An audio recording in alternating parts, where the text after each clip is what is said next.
Hang on, Bristol Circle, I think. Yeah, Bristol Circle North is where he turned off of Sunset. Yeah, he'll make a left turn now to get over to his street, which is Rockingham. This is the back way that you can get to his mansion. That's right.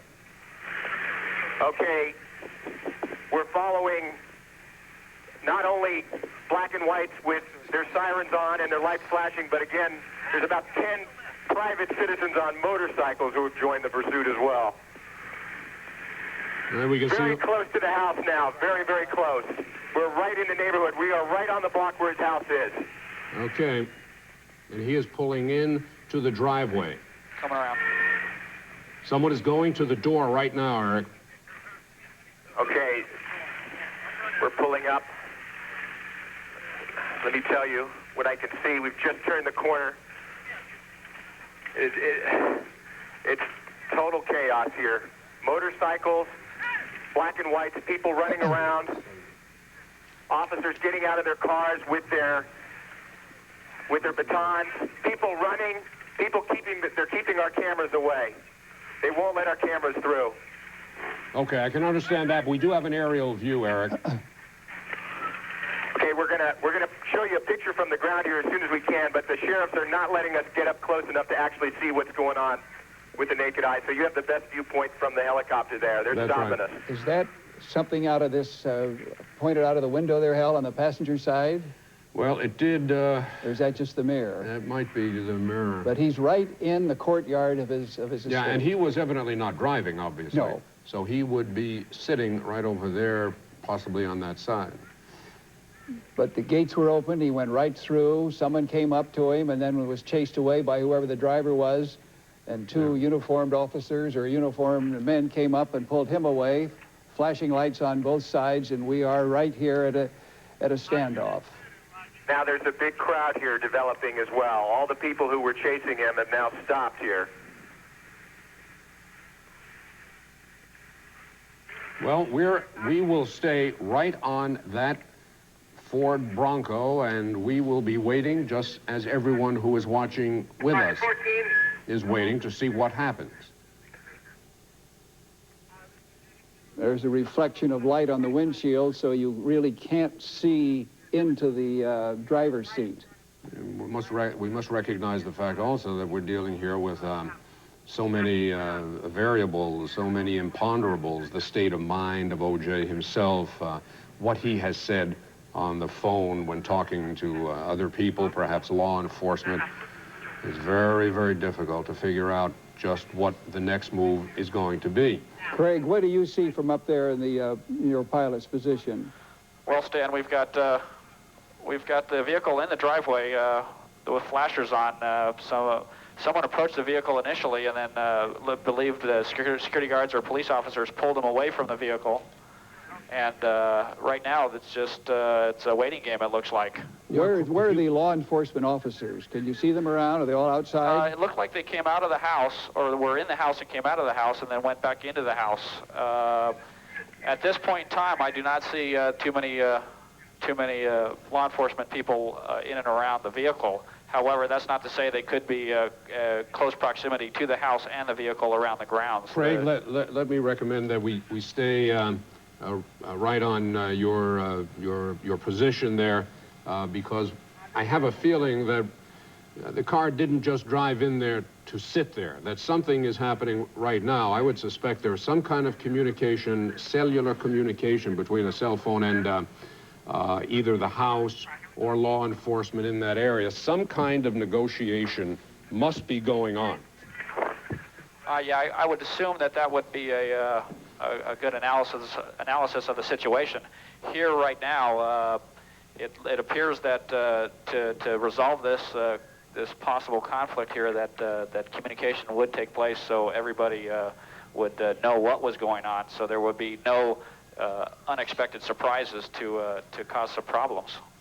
Yeah, we don't want to just guess at what might happen, because we don't know any more than the viewers who are watching with us or than you do sitting up there. And I think the best thing we can do is just watch and wait and hope that this is resolved with Okay, a Hal, peaceful resolution.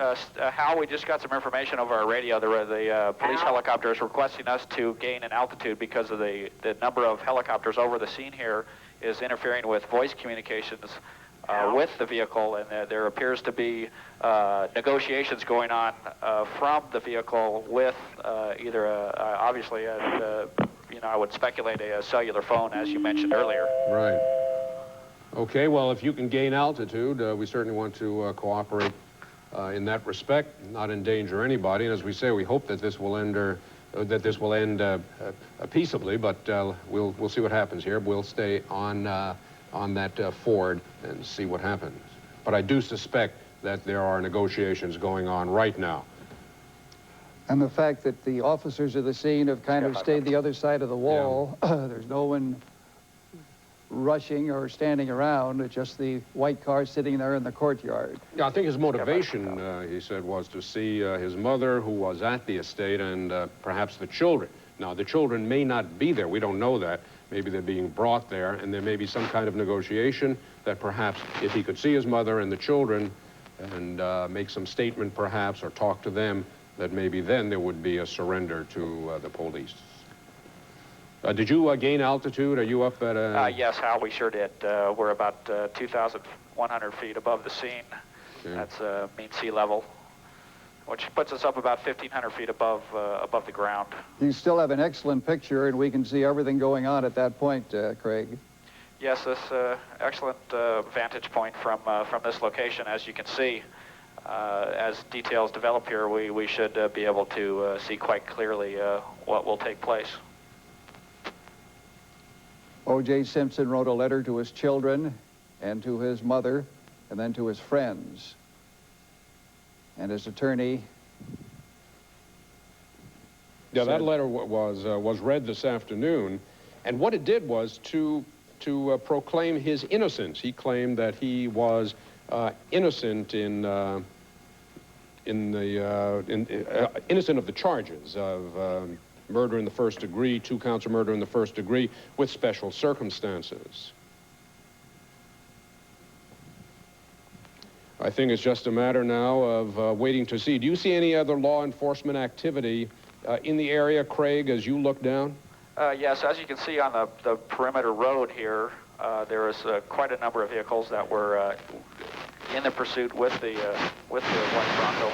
They have all positioned themselves around the house, and I suspect that there are quite a number of officers surrounded the house at this time. There were evidently officers inside the house also.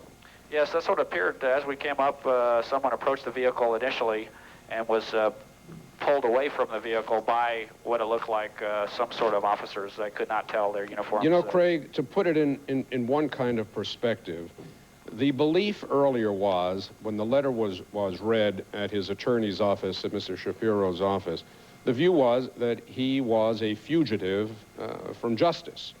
Well, he is not a fugitive in one respect anymore. We know where he is, and he is, there was speculation he might be out of the country, maybe hiding someplace. That is not the case anymore. That situation has now changed. OJ Simpson is back at his home, and this is not a friend's home or any secondary home. This is his primary residence. Where he has been all day is difficult to speculate. He was out in the valley, then down in Orange County, and now he came back up the San Diego freeway and has come home again. I doubt that he will be leaving again. The police now know where he is. We have found him. The door is opening, and let's see what happens now. We'll watch with you. This is the driver's side of the vehicle. Okay, someone just got out of the vehicle, approaching the front door, dressed in black, and entered. Looks like they entered the front of the house there.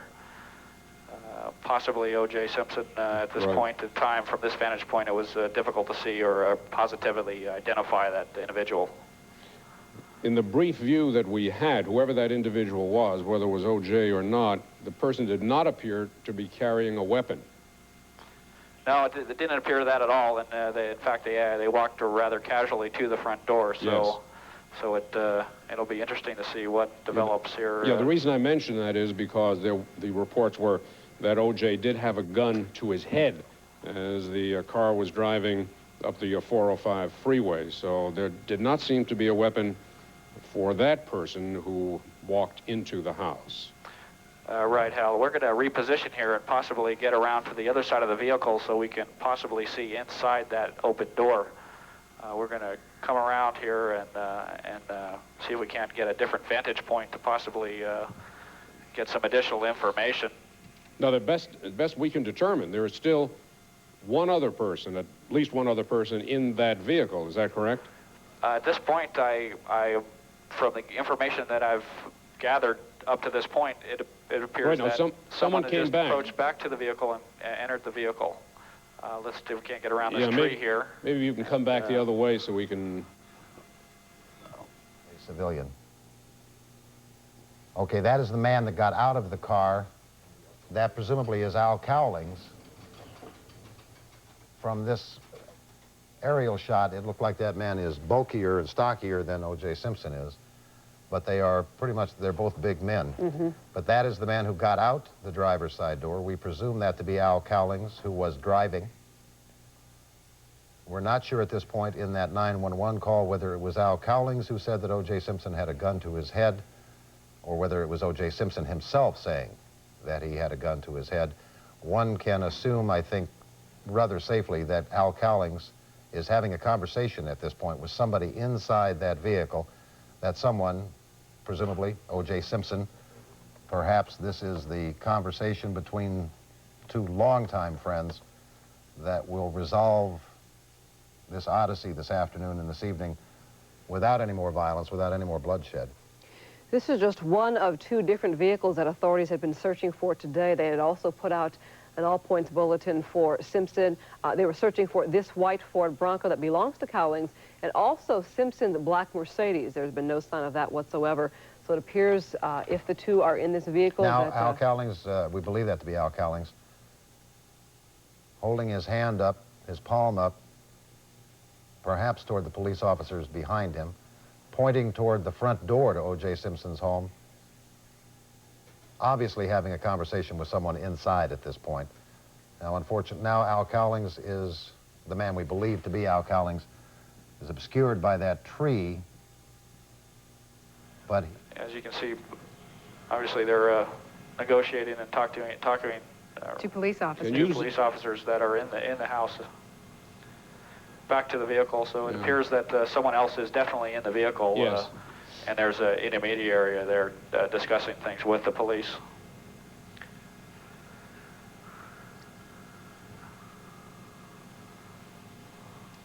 They were gesturing toward something behind, in the back or toward the rear of the property there. Okay, here's I believe a man is pleading to negotiate with people here, the police obviously, and it's obviously very stressful down there from these pictures, as you can see. A very delicate situation taking place as we watch here. Now, we do know that there was at least one gun in that car.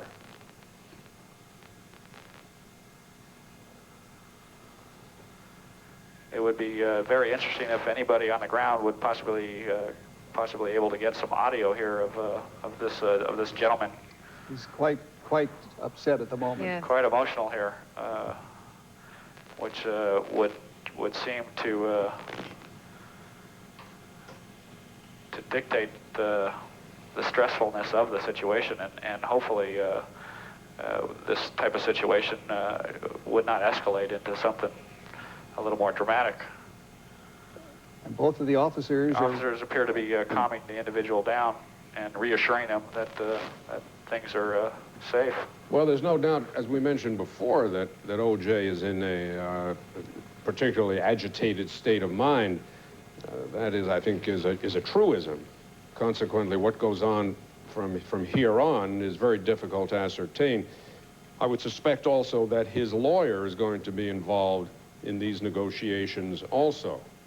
But it does appear, and this once again is just guessing, that O.J. is still in that vehicle and probably on the passenger side. That seems to be a fairly logical deduction, I think, because the person who got out is doing some kind of negotiation or talking rather than dealing with law enforcement and talking to somebody in the car. Most definitely, that's what it appears to be. Hal, Yeah. Eric Spillman now is live on the grounds of the house. Let's switch to him right now. Eric? Well, Stan and Hal, unfortunately, we can't see as well from our vantage point as you can from yours. We are about, I'd say 500 yards away from the driveway where the drama is all taking place. And as you can see, there's a line of black and whites, Highway Patrol, Orange County Sheriffs, and LAPD patrol cars with their lights flashing all the way back down towards Rockingham. And Eric, let me just mention, it looks as though something is going to happen right now. The person in the car just moved toward the entrance of the doorway.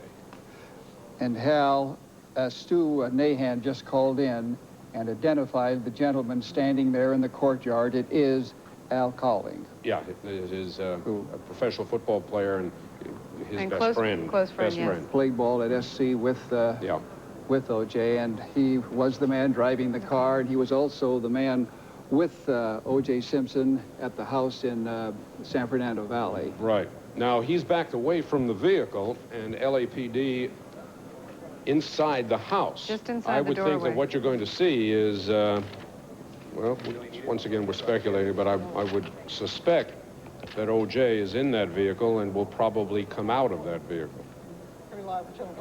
He didn't come all this way to sit in the car. Now, everyone at the scene, I know everyone hoping for a peaceful solution to this entire scenario. Jan, he's standing right out in the open. There are 2 police officers just inside the door. Right. At least 2. There may At be least there may two. be lots more. Right? 2 that we've seen at this point, yes. And then he had his hands moving in a very emotional manner, what they were saying. Right, it was unclear who he was speaking to, whether he was speaking to law enforcement officials, perhaps, there by the wall, or maybe even neighbors, bystanders who were there. It's hard to tell from this point. But at one point, yes, he was very emotional.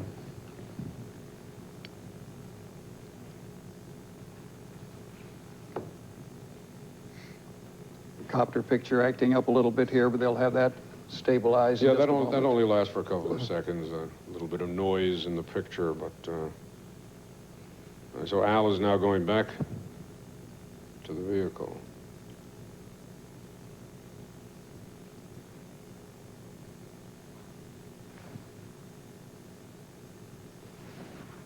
Critical, as we pointed out before, is the fact that they believe that any type of intrusion, especially by the media, could trigger a confrontation, could trigger something to happen. If you look ahead of me here, I'm not sure if our photographer can get a shot here, but Steve, you can pan off to the right, if you can pan right, Steve. Al, I think we're going to stay with our helicopter Okay. picture. If you just describe for us what you're seeing. Okay, now we've got a split screen and we can see what you're talking about, Al. Okay, very good. As I said, nothing apparently from the house, but what you had seen before. Okay, Al, to just update you and the rest of our viewers, the man we believe to be Al Cowlings. This is Larry King in Washington at CNN Studios, staying atop this scene for you now through Fox 11. We have just been told that 2 photographers who tried to run across the lawn have been arrested by the police. We have affirmed that Al Cowlings is apparently negotiating. He was the driver of the car, the longtime Simpson friend and teammate at USC. There are police in the doorway. This is the driveway to the O.J. Simpson house in Brentwood. He's driven through 2 counties, and we followed him all the way. That's a police car behind him. And O.J. is in the car, apparently. Cowlings is now either by the door. Let's go back to Channel 5's coverage, KTLA. Back behind the yellow tape, they're so far away that they're not seeing anything. They're being kept back by police. We have seen a number of police officers going in, looking as if they were SWAT team members, people wearing the bulletproof vests. They just sort of arrived here on the scene. Well, what's interesting to us, Eric, and we're looking at it, and you and I both have different perspectives. What's interesting to us is that he is staying in the vehicle, not getting out. He obviously came back to his home to be at his home, to be in the home. But he's not in the home. He is staying in the vehicle at the present time. I suggest there's some quid pro quo here. There's something he is waiting for, so that he is going to stay in the vehicle and probably still has that weapon. Going to stay in the vehicle until something happens. What that something is, we don't know. We can only speculate, but that, I suspect, is what's happening right now. He could be waiting, as we said before, Eric, for Robert Shapiro to show up on the scene. And then the three officers standing there with no protection in front of them, not apparently worried to the dangerous situation, but they've been out there negotiating, obviously, is what they're doing. Right, they've been speaking. There's been communication going on either between the police officer there and Al, or perhaps even OJ and the police officer are communicating at a distance, but within view of each other. You know, I'm sure that he has a cellular phone there, because we've been informed of that, and I'm sure that a lot of stuff's been going on over that cellular phone. But you can actually see the officers speaking. We see officers running in now. Yeah. 2 officers running in beside those patrol cars, wearing the bulletproof vests. You know, we do have to put in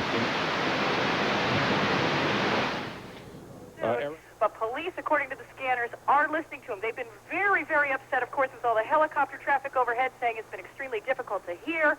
I heard at one point they were yelling to try and get the helicopters out of there. I don't know what happened with that. But they are, according to the police scanners, talking to OJ on the phone from inside the house, trying to negotiate something. All right, Jane. Now, where are you in relation to Al Nipo, who's about a block and a half south of the house? I have no idea. I am, I would say, a block due east. Okay. And there's a big crowd here. Of course, people, I just don't know what to make of it. Jovial, laughing, running to the scene, having like a party. Well, and that's what Dr. Tom Linden, the psychiatrist we had on earlier, the man who's been talking to O.J. Simpson inside is, and we see police officers in the front door of the house now, Jane. Police officers standing there, openly standing there, right, talking apparently to the man who is sort of in the middle, literally, between O.J. Simpson and the officers. Officers at the top of your screen, O.J. Simpson in that vehicle at the bottom of your screen, and the man we believe to be Al Cowlings talking to both sides. It's interesting to note the way the 2 officers were standing there. We can assume that they're wearing any kind of bulletproof vest that they can, but they were not, in a way, protecting themselves. They were basically just standing there almost casually talking to the driver of that vehicle. Al Cowlings looks like he is still attempting to talk to them and relaying perhaps some information to Simpson, believed to be also in that vehicle there. Going back to what Dr. Linden was saying, is that it might be a very natural human reaction to want to stop and wave to a man who is in deep, serious trouble, not only legally, but obviously psychologically as well. But Dr. Linden pointing out that that was probably the worst possible thing that any one of us could have done, because while we meant it as a show of support and sympathy, it might well be the agitation factor. Yes, go ahead, Jane. It appears, from what we're hearing on the scanners, they are trying to put a phone call, perhaps, from O.J. through to his mother. They're trying to arrange that right now. Jane, is there an indication that his mother is in the house, or is she somewhere else? I get the feeling she's not there by the way they're talking. Okay.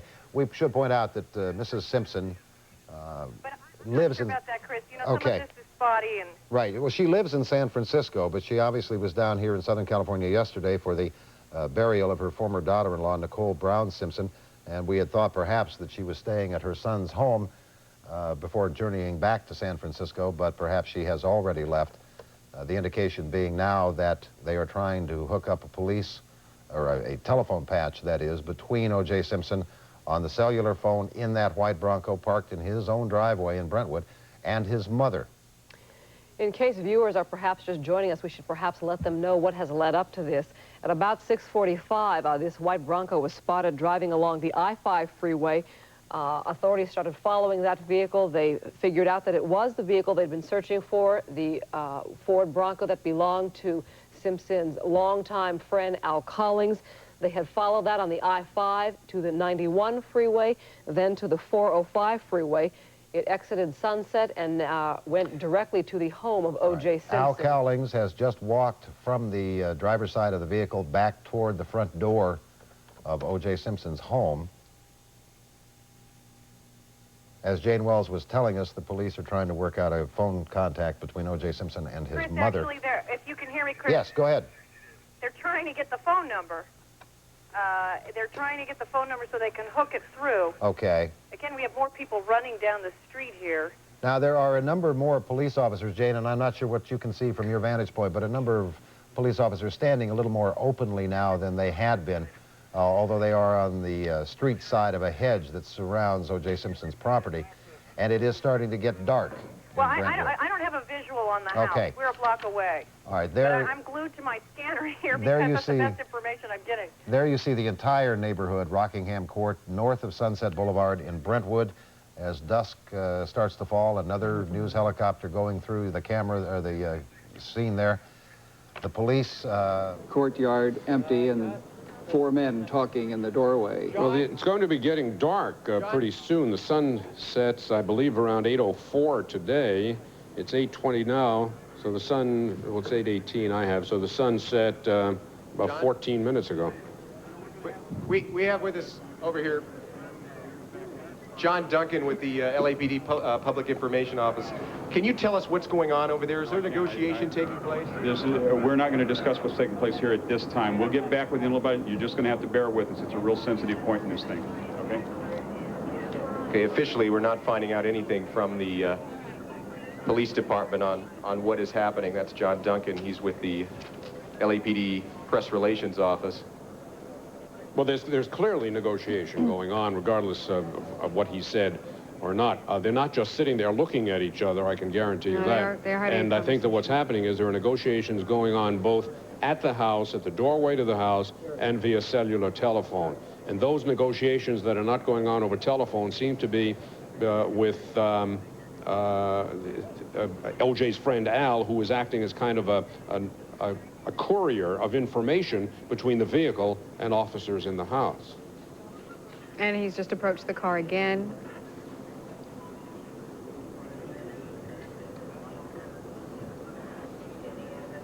And as of yet, we've been unable to identify the man in street clothes there, and the tie and the shirt, standing in the doorway with the officers. It's unknown who he is.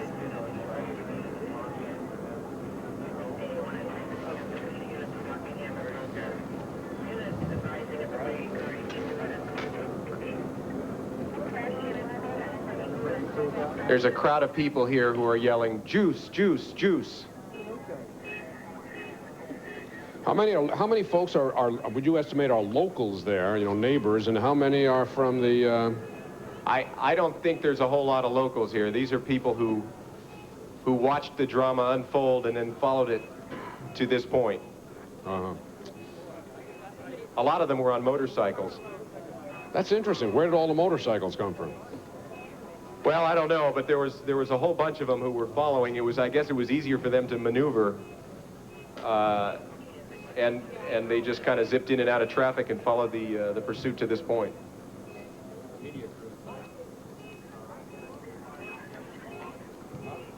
Interesting that the flashing lights have not been turned off. They've been on since the time the car arrived at the house. Craig, up in the copter, how is the light situation? Is darkness setting in? The house where Simpson and Cowlings were, and both men were gone. And that resulted in an all-points bulletin being issued all over Southern California, and for that matter, all over the country. Robert Shapiro, his attorney, said that at the time, O.J. Simpson had about $60 on him, that he was going to be able to take that much to jail with him. This, because it's a special circumstance death penalty potential case, there probably would not be any bail allowed for O.J. Simpson, although the law specifically does not preclude bail in a capital case. It is almost never, if ever, in anybody's memory, granted.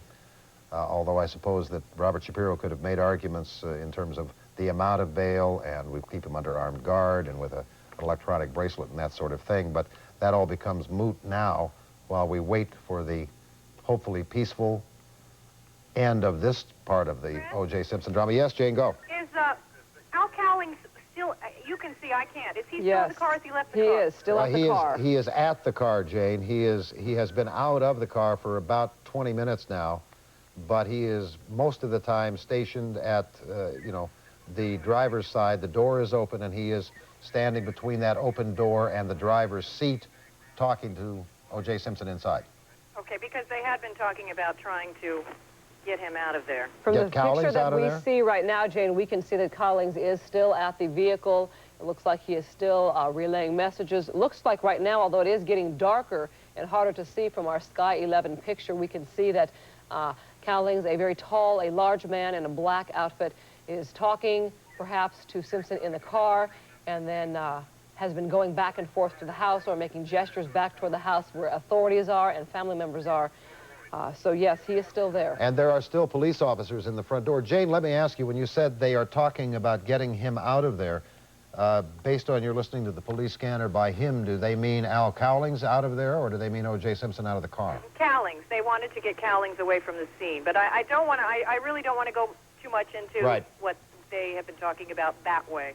And let me assure anyone that at the point that the authorities deem that any of this coverage is detrimental to their efforts to get O.J. Simpson out of that car safely, it's not only safely for O.J. Simpson, of course, but safely for the police officers, the police negotiators, Simpson family members, anybody out there.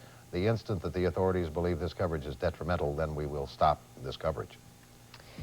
This is certainly a bizarre turn of events for this evening. Around 5 o'clock, it was when Simpson's attorney had held a news conference saying he had no idea where his client was at that time.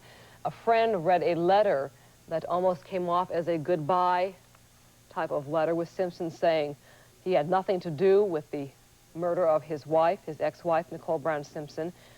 He also wrote at the end, "Don't feel sorry for me. Thanks for making my life special. I hope I helped yours. Peace and love."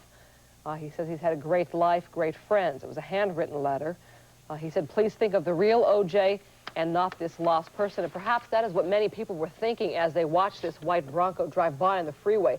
And they were stopped waving their arms and cheering and waving to the vehicle that carried O.J. Simpson, we believe. Getting rather dark now. Remembering the O.J. Simpson that we all knew and loved as a hero.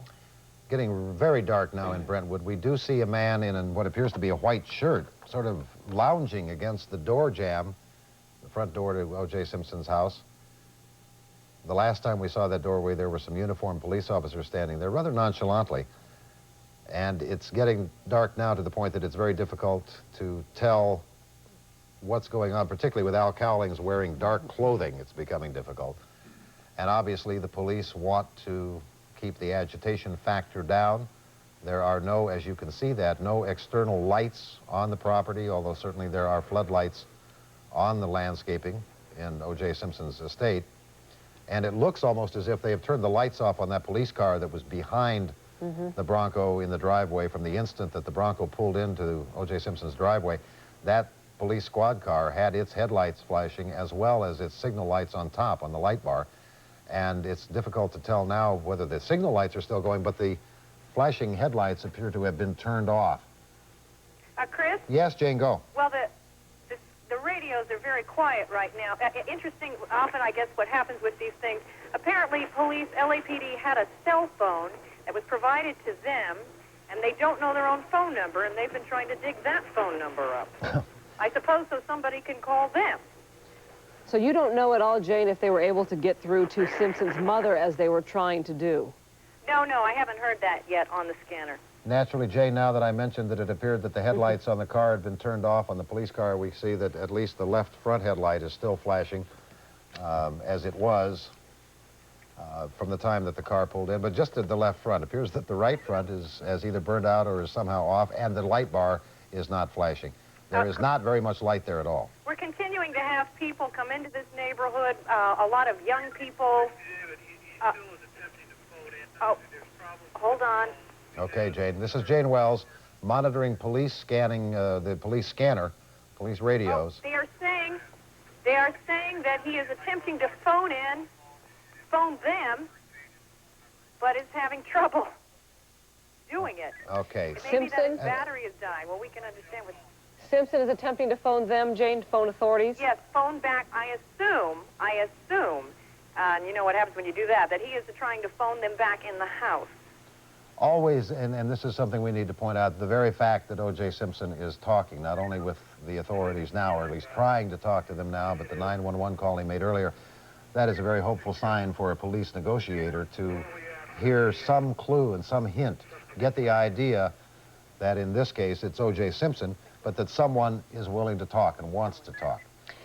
Interesting to note, Jane was saying how there were people moving into the area where she was, which is a little ways from this house. It's a very calm scene as you're looking at this Sky 11 photo of the Brentwood mansion of O.J. Simpson. Not a lot of movement going on there. Media and neighbors, residents, citizens have been kept and moved farther away from this scene as authorities are trying to deal with this situation here. Not a lot of movement by police officers either. You can assume that this is being dealt with through the negotiators at this point in time. Chris and Yes, Christine? go ahead, Yes, Jane. go ahead, Jane. Jane, go. They're now talking about trying to get another phone to Cowlings to give to OJ. Okay, Al Cowlings being used up to this point as a verbal intermediary, and now apparently as a physical one as well. Perhaps, as we sort of remarked a moment ago, perhaps the cellular phone in that Bronco has had battery problems. But Chris, they've also remarked that he appears to be in a rather emotional state, understandable. When you Okay. say he, you mean Cowling? Cowling. Okay. That's very understandable. The man has acted as a surrogate for O.J. Simpson at the funerals yesterday, has been his lifelong friend. They played football together at USC, went on to the pros, have been friends for 3 decades or more. And Al Cowlings is seeing his friend now threatening, at any rate, certainly by implication, to kill himself, and trying desperately to keep that from happening. Cowlings was with Simpson earlier today when they were at this undisclosed location with doctors and their attorney, Robert Shapiro. When this surrender was supposed to take place, where Simpson was supposed to turn himself in to authorities, what had happened is that surrender did not take place, so police decided we will come to the house, we will pick up Simpson ourselves. When they got there, Shapiro went to go get Cowlings and Simpson, who were in another room. The two had disappeared. They had been on the run ever since. Of course, it is illegal to aid a fugitive. Simpson was being called a fugitive all day long because he has been formally charged with the 2 murders. And so Cowlings and Simpson together have been on the run all day, with police searching for both of them and their vehicles. And it was not until Christine? sometime... Yes, go ahead. Well, just as a side note, the party atmosphere here on the side streets continues. We have people coming down with signs. One said OJ is innocent. Somebody's got some music playing. People with their children are coming into the neighborhood. This is absolutely bizarre. Well, I think that certainly is a word that applies to this entire case from its beginning, Jane, and perhaps it should not have any other tag put on it than bizarre. Certainly a bizarre thing that has happened since this morning when O.J. Simpson and Al Cowlings disappeared. That was roughly an hour after O.J. Simpson was formally charged with 2 counts of first-degree murder. And all I guess we can say is to pass on to anybody who is contemplating going into the Brentwood neighborhood to be a part of all of this is that, number one, you'll get a much better view of it at home and listening Chris, to the reporters on the scene. Yes, go ahead, Jane. They just said they're on the phone with him now. Okay. Jane Wells on the ground in Brentwood, monitoring the police radios, telling us exactly as it happens what the police are saying to each other about the progress of things involving O.J. Simpson. But before we lose this point, let me make it one more time, and we can't make it strongly enough.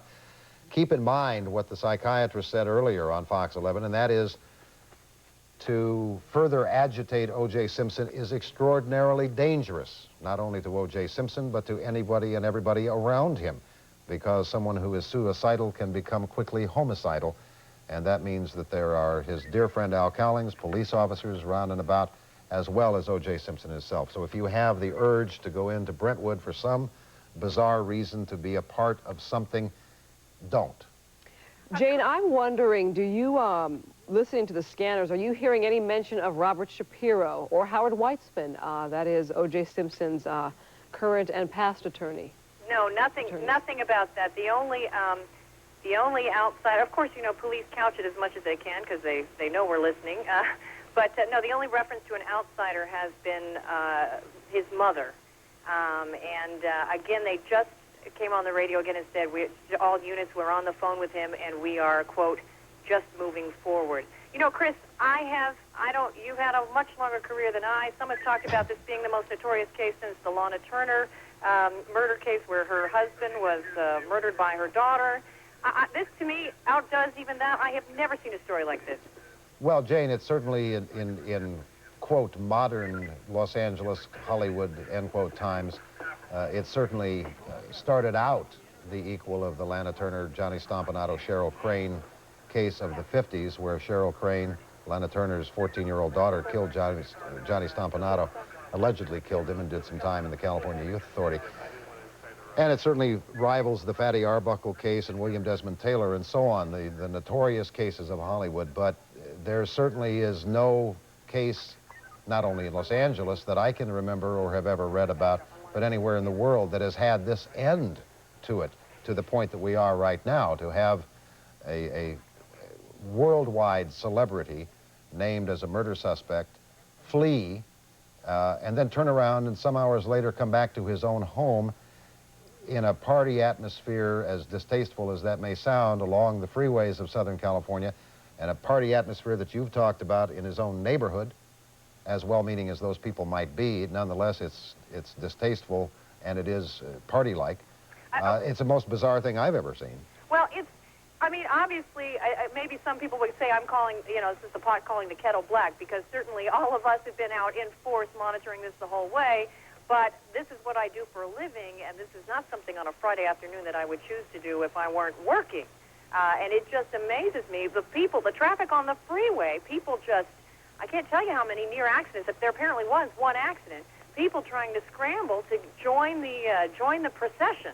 It was quite a scene, because also, Jane, as you were mentioning, people try to join the procession. When they would pass the ramps, you would see that cars had stopped on the ramps almost waiting for Simpson's vehicle to come by so they could get a look and perhaps a wave in. So it's been, as Chris kind of called it, a party scene the whole route.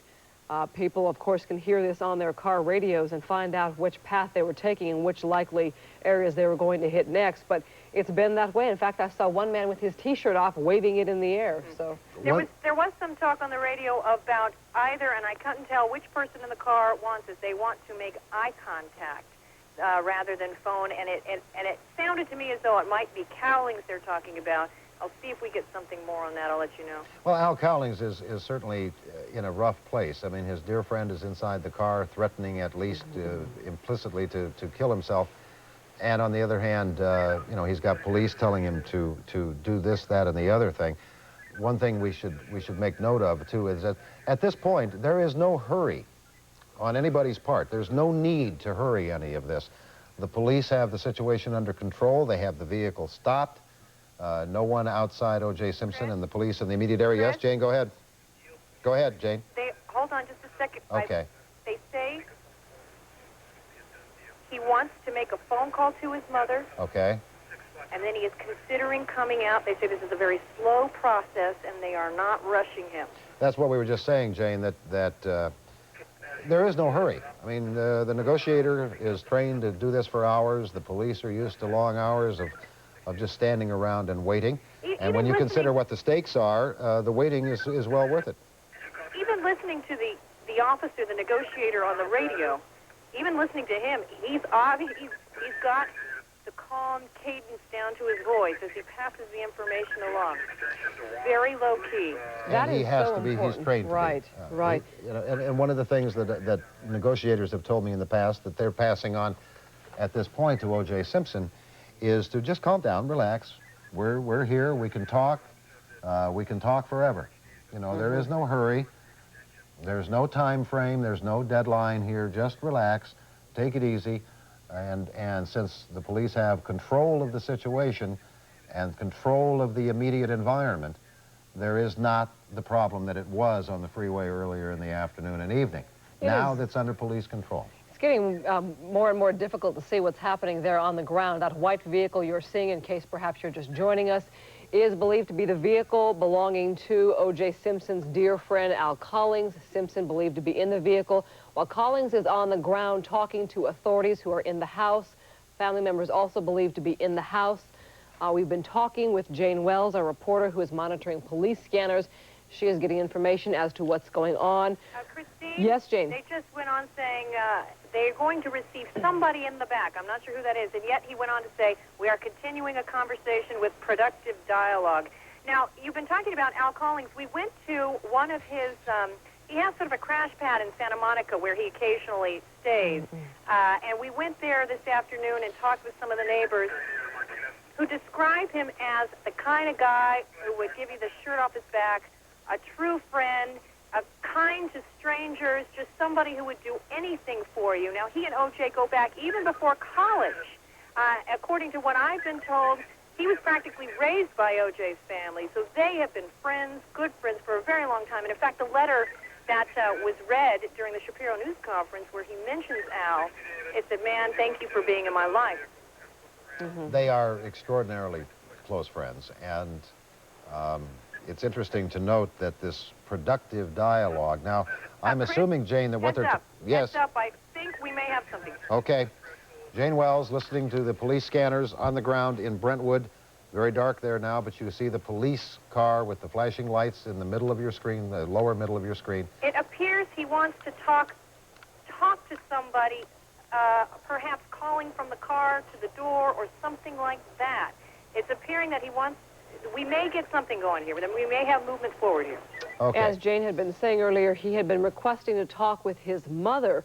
Authorities were trying to get some kind of number, some kind of link up that way where he could talk with his mother. It is hard to see by looking at this picture here what's going on the ground, but we understand that paramedics are also being sent to the scene, perhaps as a precaution just to be on standby. And there are a number of other police cars surrounding this home of O.J. Simpson. Very hard to see, though, with a picture the way it is, but we'll continue to bring you that information that we are getting here. His attorney, Robert Shapiro, said at that 5 o'clock news conference in Century City that O.J. Simpson had been suicidal all week, that a psychiatrist had been seeing him all week long since the murders, and that O.J. Simpson last night, when he came to this friend's home in the San Fernando Valley, instead of going to his home here in Brentwood, but when he went to the San Fernando Valley, the psychiatrist sedated him, this, of course, after the funeral for Nicole Brown Simpson in Orange County. Chris?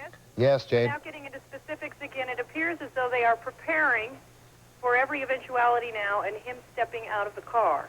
They are preparing for anything that may happen with the emphasis on taking him into custody safely. They are making preparations.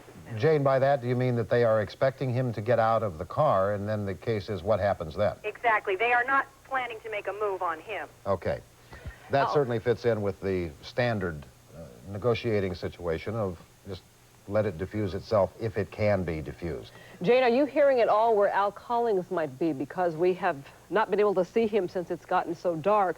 He was by the vehicle, the white Ford Bronco, and he was moving back and forth to the house, mostly remaining by the vehicle. Are you hearing about his presence at all? No, he may. The only thing I can again assume is that he may be the individual they were talking about, having him come around the back, and perhaps that's the person O.J. wants to talk to voice.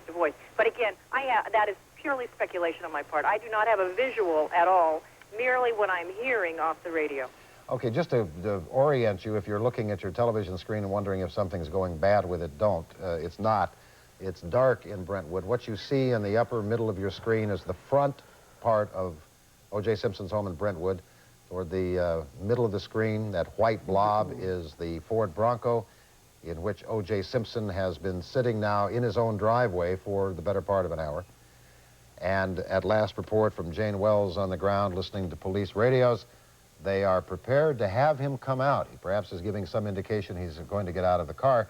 At that point, of course, the police are prepared for any eventuality, whether it would be a surrender, perhaps a fight, whatever.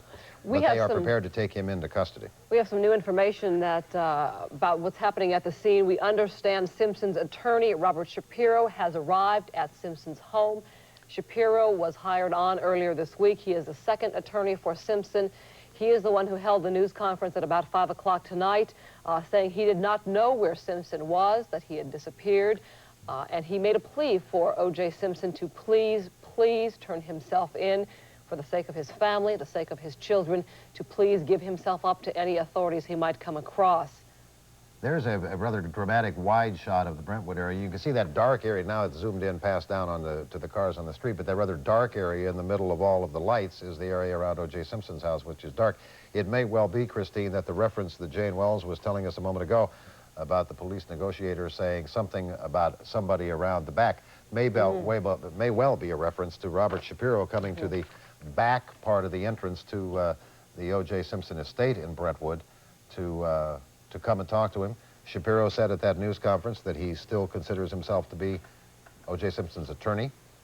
He, as Christine said, put out a fervent plea for O.J. Simpson to give himself up. And we now have the report that Robert Shapiro has arrived at O.J. Simpson's estate in Brentwood. You recall that on Wednesday of this week, Howard Weitzman abruptly left the case. He has been O.J. Simpson's attorney for a long time, and as a matter of fact, represented Simpson back in 1989 when Simpson was arrested for what turned out to be a misdemeanor spousal battery charge, a much controversial charge now in light of what has happened this week. But Howard Weitzman dropped off the case, explaining that he was too close a friend of O.J. Simpson's and had too many other professional commitments to give the Simpson case the time and energy that O.J. Simpson deserved. So Robert Shapiro, another very well-known Southern California defense lawyer, signed on. That was on Wednesday.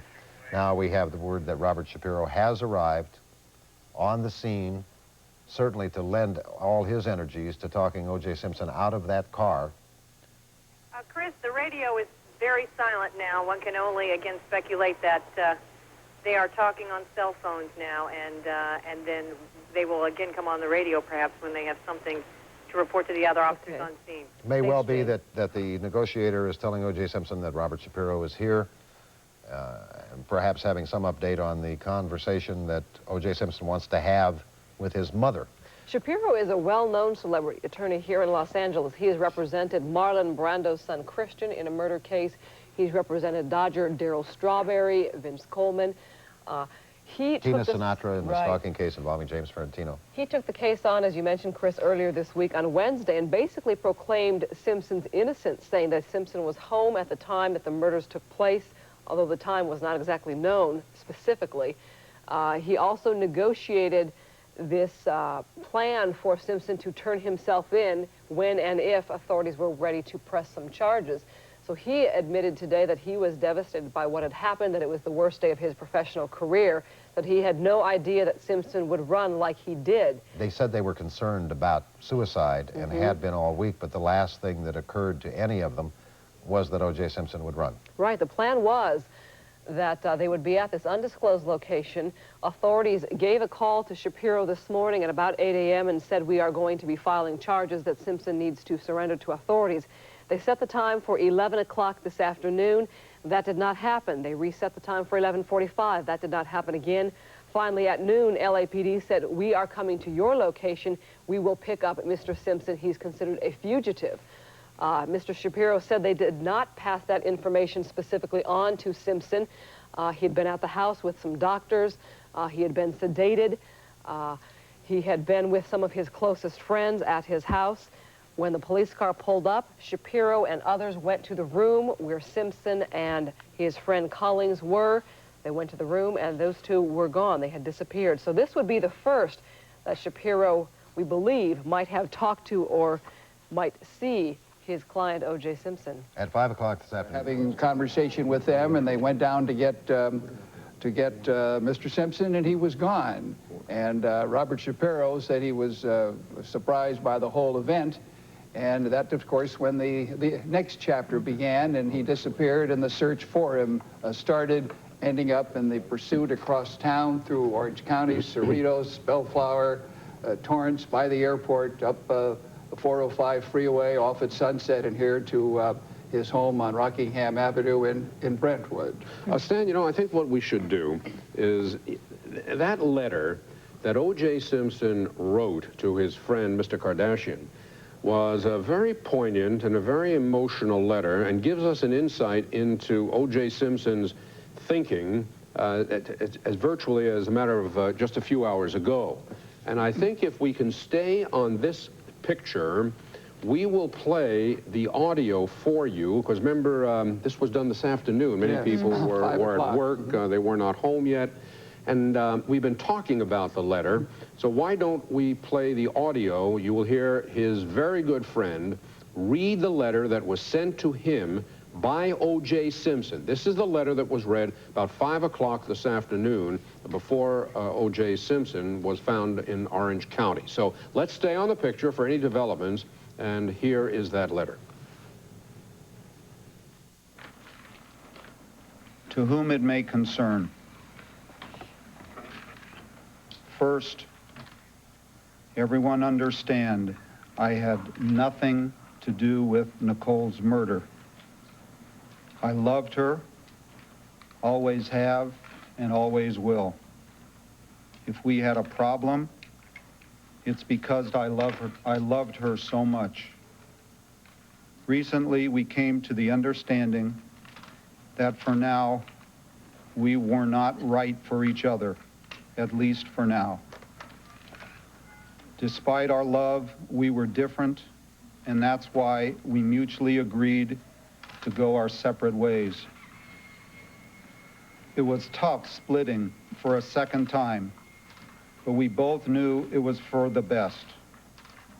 Inside, I had no doubt that in the future we would be close friends or more. Unlike what has been written in the press, Nicole and I had a great relationship for most of our lives together. Like all long-term relationships, we had a few downs and ups. I took the heat New Year's 1989. This is Larry King in Washington, staying atop this scene, now night in Brentwood. We understand something is breaking. Let's go to our other affiliate, KTTV Channel 11. That is a police vehicle that is there, and there is also another police vehicle at the other gate, and an unmarked unit as well. What about the crowd there, Al? That grown much? You broke up a little bit. Your question again? The crowd, neighbors, residents coming out, looking loose? They're still being kept about, I guess, 2 blocks away from the south. We have a little bit closer view, being only a block and a half, but as I said, still rather obscured. There has been, throughout this whole ordeal, there has never really been any real excitement except for the time that they knew that Simpson apparently was coming here, and as I said, they have been very easygoing. I should point out that perhaps 15 or 20 minutes ago, they did have a couple of fire department paramedics that were here just in case, considering there may have been any type of injuries, but they are kind of in a wait and see, as we are, as well as the police department, it appears. But as you pointed out, it seems as though we may be very close here to a resolution. It is to be hoped, but as we've said earlier, Al, at this point, of course, there is no hurry. Okay, we have some new information here. Well, basically, it's just talking about the pursuit. Well, now it says he has been arrested in his driveway. Now, this is off the Associated Press, City News Service wire, that says that O.J. Simpson has been arrested in his driveway. We repeat, that is off the City News Service wire. We have no confirmation of that. It's very difficult to see from the helicopter any further shots in the driveway, any further views in the driveway. And Al Naipo and Jane Wells are down the street. Let's go to Jane to see if she's hearing anything. She's been monitoring the police scanner. Jane, are you hearing anything at all about an arrest? No, it has been completely silent, so it could very well be that that is exactly what's happening. All right, we're hearing now, Jane, that police and perhaps O.J. Simpson are walking. Whether they're walking toward the house or down the driveway, we can't tell. But certainly if O.J. Simpson has surrendered, he will be handcuffed, taken into custody. Certainly will be then taken to jail, but we have no confirmation. Al? This is Al Naipo. Yes, Al. Yes, I was just going to make a mention here. There seems to be some activity here coming off the Ashford Gate. We've noticed now that another 10 or so LAPD officers have gone to that location and gone inside, walking very slowly. It doesn't appear as though that they are in any type of defensive posture mode anymore. It's seemingly that it appears as though things are coming to a close right here. I cannot actually see any suspect or OJ from my vantage point here. We've just been told that the people in the Fox helicopter, even though they are shooting the pictures that you see now, can, with the naked eye, see a little bit better than the camera can. And they say that OJ Simpson has been taken out of that Bronco and put into the police car that, if you'll recall, when it was a little bit lighter, you saw parked right behind the Bronco in the driveway at OJ Simpson's home in Brentwood. So it appears that this has, knock on wood, hopefully over, that OJ Simpson has surrendered. We have no absolute confirmation of that, but there are the visual reports that he We have been staying atop this scene with you all day and all night, as we always do at CNN, and we have now received a report from Craig Lamont on the scene, our CNN journalist on the scene, that OJ Simpson has surrendered to police. Long barrel. Of course, the question will be, where did he get that? Police had been talking about securing all sides, and yet, in case he was going to run, they had taken that into consideration, and yet wanted to make sure that they weren't in each other's crossfire in case OJ were to do something, well, suicidal. Jane, this perhaps has indeed come to an end. We are hearing from the police helicopter that was on the scene that OJ Simpson is in custody. Our Sky 11 helicopter is flying overhead as well, and it says that a man in the vehicle, believed to be Simpson, has turned himself in, has left his vehicle and was taken to the police car behind his own vehicle, which is at the home, his Brentwood home. So while it may be very difficult to see right now, we are getting a couple of different reports that are Christine, saying can that... you hear us? Yes, Al, go ahead. Yeah, I was going to say that is apparently what appears to be the case right now. We've seen that some of those SWAT officers and other officers with their rifles seemingly are coming into a stand-down position right now. And of course, that would mean that any type of threat would be over. We are still being kept about a block and a half away, but you can certainly sense here and see among the LAPD officers that they seemingly are kind of in a stand-down mode. As I said, slowly now walking into that area, checking out the grounds of OJ Simpson's estate.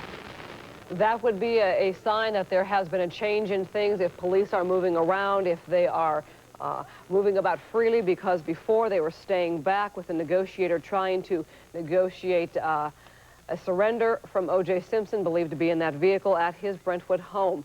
So, Al, if you are seeing that kind of movement, that would be a further indication that Simpson is in custody. We could also see Christine looking rather carefully at this point in that driveway. That is the driveway into O.J. Simpson's property, that there are a number of people just standing. The ones most easily seen, of course, are the ones in the white or Cut light them down. standing in the driveway. This is Larry King in Washington. We have Greg Lamont on the phone with us. Greg, can you now confirm that O.J. Simpson is arrested? Yes, sir. He is in custody over a very, what seemed like long, dramatic moments.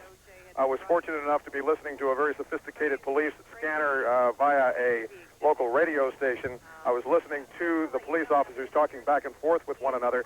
Apparently, when the car first pulled up, there was negotiations going on. As you know, the driver got out of the car and was taken into the house. And apparently, all O.J. Simpson wanted to do was to go inside of the house and either, one, speak with his mother directly, who we believe is there, or at least make a phone call to her and talk to her on the telephone. They said that would be fine with them, but he could not come out of the car with the revolver that he had in his hand. It was described by the police officers as a blue steel revolver that had about a 6-inch barrel on it. He kept that gun in his hand for quite some time, and in fact started to lean out of the door with it in his hand, and then leaned back inside the car.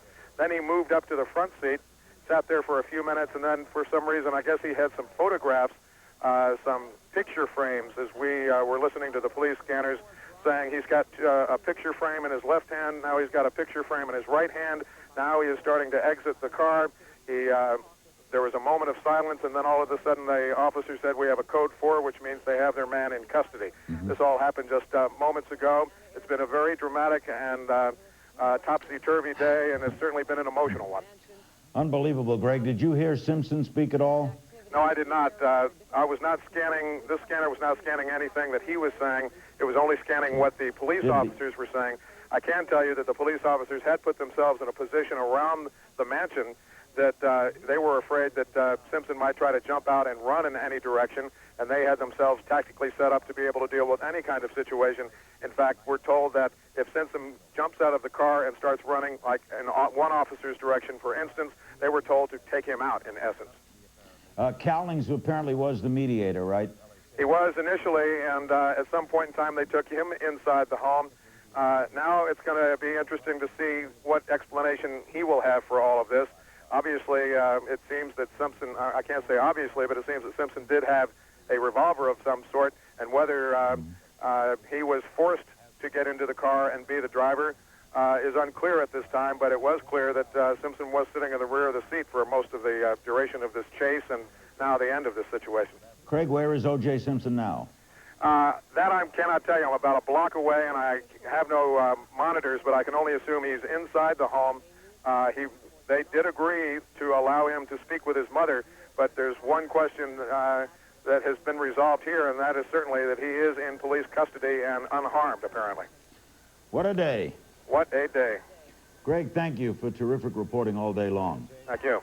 Thanks to all of our people associated with our affiliates in Los Angeles at Channels 5 and 11, to Greg Lamont and the rest of the journalists who covered this all day long, and to our aerial views that carried us with Al Cowlings and O.J. Simpson through 2 counties, through his home, and finally to arrest tonight in Los Angeles. This is Larry King in Washington. We thank you very much for being with us, and let's now go to Lyndon Souls in Atlanta. Lyndon? Larry, I don't think there are quite enough adjectives or superlatives to describe the mix of emotions and the roller coaster of emotions that we've been witnessing over the past 2.5 hours as we've been following the latest developments in the police manhunt for O.J. Simpson. As you mentioned, the police chase took place over 60 miles of California interstates. Apparently, the police pursuit was triggered by a cellular telephone call that had been made inside Al Cowlings' '93 white Ford Bronco, which became a very identifiable moving landmark, if you like, along those interstates, along most of that chase. As it passed under each successive overpass, more and more people gathered by the roadside with signs supportive of O.J. Simpson, asking him to turn himself in. On local radio stations in Los Angeles, former associates, coaches, and associate players pleading for O.J. Simpson to turn himself in to authorities. That had been arranged earlier in the morning, about 8:30 this morning, Pacific time. His lawyer, Robert Shapiro, received a telephone call from authorities saying that they were coming. They were coming to make an arrest. We're going now live to CNN's Robert Vito. Bob, what can you tell us? Well, what we can tell you right now is that O.J. Simpson's sister, surrounded by probably a couple of dozen police officers, was just escorted from the house, which is about a block from me, down the street, and you could probably hear the people in the background. They were cheering her as she went through. It's still a circus atmosphere out here, which is, I think, to be expected, but at the same time sad, considering the circumstances. There are still scores of police vehicles. They finally have turned their bubblegum lights off. Things, I think, will be returning to normal here shortly, but people are just standing around. I guess maybe as I look around, maybe 300, 400, 500 people, some waving signs, "We support you, O.J., we love you, O.J., we're with you, O.J." And police, as they try to move the crowd back, jeer the police officers. When television camera lights go on, the people jump up and down in front of the cameras. But anyway, the bottom line is, as we understand it, O.J. Simpson has been taken into custody. We don't know if his attorney, Robert Shapiro, was involved in the negotiations, but it was very sensitive. And for a long time, there were great concerns as to how it might end. But at this hour, it's ended very peacefully.